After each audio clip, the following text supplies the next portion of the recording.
بسم الله الرحمن الرحيم الحمد لله وحده والصلاة والسلام على من لا نبي بعده أما بعد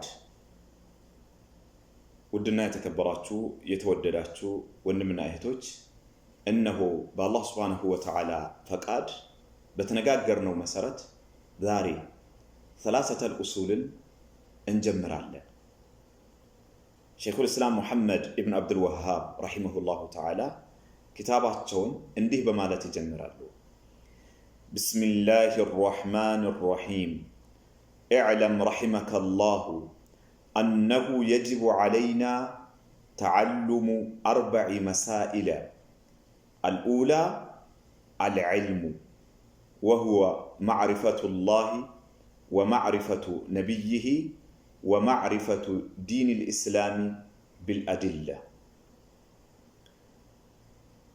بسم الله الرحمن الرحيم بمالت كتاباتهم يجمرالو اجيك بتام أزاين اجيك بتام روحنا اجيك بتام أزاين بهونو بالله سبحانه وتعالى سم يجمرالو اعلم اوك رحمك الله يزن لهنا اوك أنه يجب علينا أنه بنيا لاي قديتا اندميهون إوك تعلم 4 مسائل أرات وساين أنقبقابي እጅግ በጣም አስፈላጊ የሆኑ 4 ዕውቀቶችን መማር ለመማር ጥረት ማድረግና መታገል መልፋት ግዴታ እንደሚሆን እወቅ አላህ ይዘንልህና ይላል።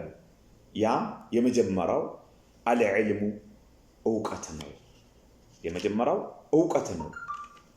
وهو ይህ ዕውቀት የሚባለው ማዕሪፈቱላህ አላህን ሱብሓነሁ ወተዓላ ማወቅ ወማዕሪፈቱ ነቢይህ እንዲሁም የሱን መልእክተኛን ማወቅ ومعرفة دين الإسلام يسلمنا حيمانوت دين ماوك بالأدلة بمرجا لا تنترسو بمرجا لا هونو يسلمنا حيمانوت ماوك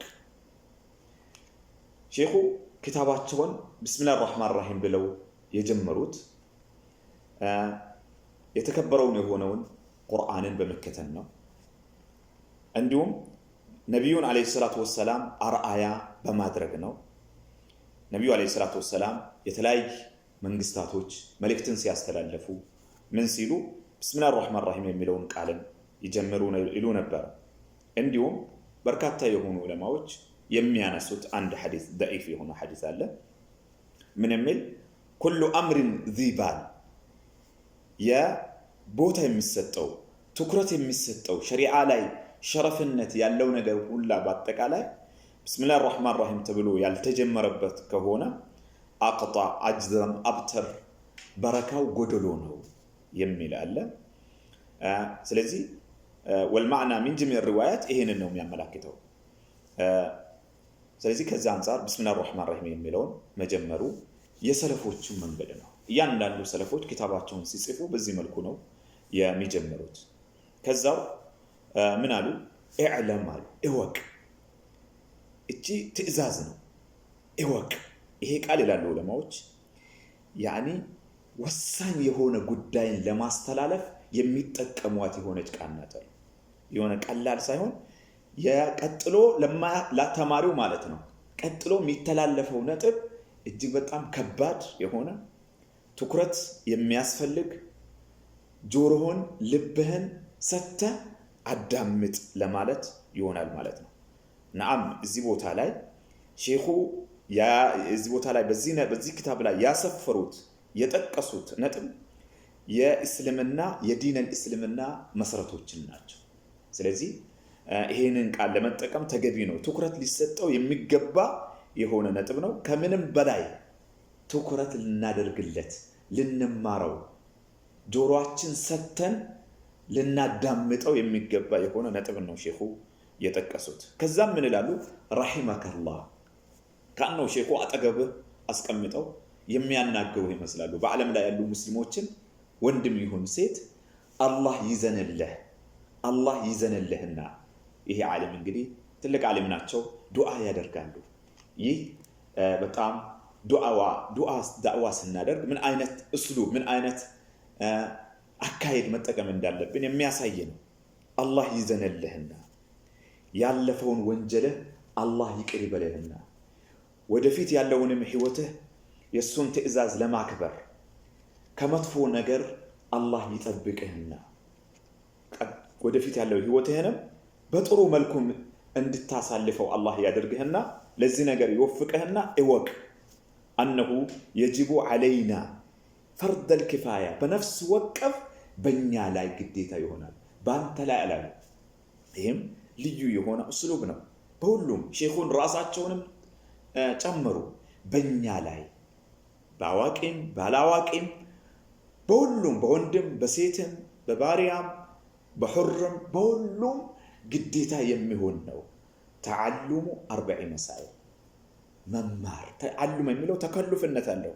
መቸገር አለብን። እነዚህን አራት ነጥቦችን ለማወቅ መልፋትና መትጋት ግዴታ ይሆናል። መሳኢል የሚለው ያኔ ትኩረት ሊሰጠው የሚገባ አዋቂዎችን ዓሊሞችን ልንጠይቅ የሚገቡ ናቸው። እነዚህ ነጥቦች ወሳኝ ነጥቦች ናቸው። ሱብሃንአላህ እንዴት ከባድ የሆኑ ነጥቦች ናቸው። ይሄንን ቃል የሚጠቀሙት ማለት ነው። ከባድ ቢሆኑ ነው። እስኪ እንከታተላቸው። ከዛም ምን አሉ ሼክ አልኡላ የመጀመሪያው በእያንዳንዱ በግለ ሰው ግዴታ የሚሆነው አልዕልሙ እውቀት ነው። እውቀት ማለት ምንድነው? ዑለማዎች ምን አሉ? ማዕሪፈተል ሁዳ ቢደሊሊ ቅኑን መንገድ በመረጃው ማወቅ ማለት ነው። ሱብሃንአላህ ዒልም ከተባለ የሸሪዓዊ የሆነ እውቀት ግዴታ ይሆናል። ፈርደል ኪፋያና ፈርደል ዐይን የሚባል ነገር አለ። ይህ ደግሞ ፈርደል ዐይን ነው። በነፍስ ወቀፍ በእያንዳንዱ ሰው ግዴታ የሚሆን ነው። ያ ምንድነው? ወሁወ ማዕሪፈቱላሂ አላህን ሱብሓነሁ ወተዓላ ማወቅ ነው። አላህን ሱብሓነሁ ወተዓላ ማወቅ። አላህን ሱብሓነሁ ወተዓላ የምናውቀው በምን መልኩ ነው? አላህ ሱብሓነሁ ወተዓላ ራሱን እንድናቅበት ብዙ መስመሮችን ዘርግቷል። በዛ ነገር ላይ ማወቅ برسولوች አማካኝነት بآياته الكونية وبآياته الشرعية በእነዚህ ነገራቶች ማወቅ በእያንዳንዱ በሰው ልጅ በራሱ አላህን ሱብሓነሁ ወተዓላ የሚያቀበት የሆነ ነገርን አላህ ፈጥሯል ማለት ነው። بوجوده وبربوبيته በመኖሩ አላህ እንዳለ አላህ ብቻ ነው خالق السماوات والأرض የዚህ ዓለም ጌታ አላህ ነው ብቻ ብሎ በማወቅ መሆኑን ማወቅ እንዲሁም ለአምልኮ የሚገባው እሱ ብቻ ነው።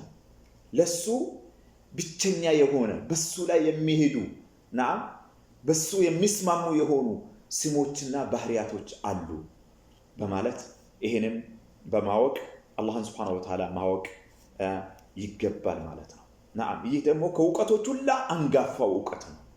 ከዛ ወማዕሪፈቱ ነቢይህ የሱን መልእክተኛ እሱ ወደኛ ወደ ሰው ልጅ የላከው የሆነውን መልእክተኛን ማወቅ።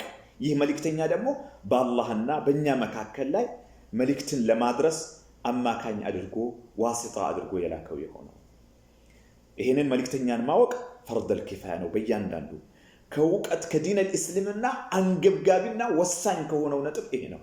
ይህ ማለት አሽሀዱ አላ ኢላሃ ኢለላህ ወአሽሀዱ አነ ሙሐመደን ረሱሉላህ የሚለው ነው። ስማቸውን ታሪካቸውን ምናቸውን ማወቅ። ወማዕሪፈቱ ዲን አልእስላም የእስልምናን ሃይማኖትን ማወቅ። የእስልምናን ሃይማኖትን ማወቅ ሲባል ምንድነው? የእስልምና ሃይማኖት አላህ ሱብሓነሁ ወተዓላ የሰውን ልጅ እንዲያመልኩት የሰው ልጅ አላህን እንዲያመልኩ ከምንም ከሃይማኖት ሁላ መርጦ ልዩ አድርጎ የላከው የሆነውን ሃይማኖት ማወቅ። ይሄንን የምናውቀው ደግሞ በመረጃ ነው። ቢልአድላ በመረጃ ላይ ተንተርሰን በስሜት ሳይሆን በጭፍን በአባታችን ከአያታችን ከምን በወረስነው መልኩ ሳይሆን በመረጃ ላይ። ለዚህ ነው ዑለማዎች ምን አሉ? በአቂዳ ትምህርት ላይ ጭፍን መከተል የለም አሉ። መረጃ ያስፈልጋል። አንድ ሰው አላህን ሲገናኝ ከሱ አብሮ ምን መኖር አለበት? መረጃ መኖር አለበት ይላሉ። ይህ ነው እንግዲህ እውቀት ነው። ይሄ ነው እንግዲህ ትልቁ እውቀት ማወቅ ግዴታ ይሆናል። ናም አንድ ሰው እንዴት ይሰራል? በማያውቀው ነገር ሰርቶ ነው እንጂ። አንድ ሰው አላህ ሱብሓነሁ ወተዓላ ያዘዘውን ነገር አለማወቅ ግዙፍ የሆነ ወንጀል ነው፣ ከባድ የሆነ ወንጀል ነው። ያለ ዕውቀት ደግሞ መስራት የነሳራዎች መንገድ ነው፣ የነሳራዎች መንገድ ነው። ባወቅከው ነገር ላይ ደግሞ አለመስራት የይሁዳዎች መንገድ ነው። ስለዚህ ከዛ ነጃ ለመውጣት የመጀመሪያው ነጥብ ማወቅ ነው። በዚሁ እያሉ ይቀጥላሉ። ኢንሻአላህ የሚቀጥለውን በዚህ መልኩ እያየን እንሄዳለን። وفق الله الجميع للعلم النافع والعمل الصالح. هذا وصلى الله وسلم على نبينا محمد.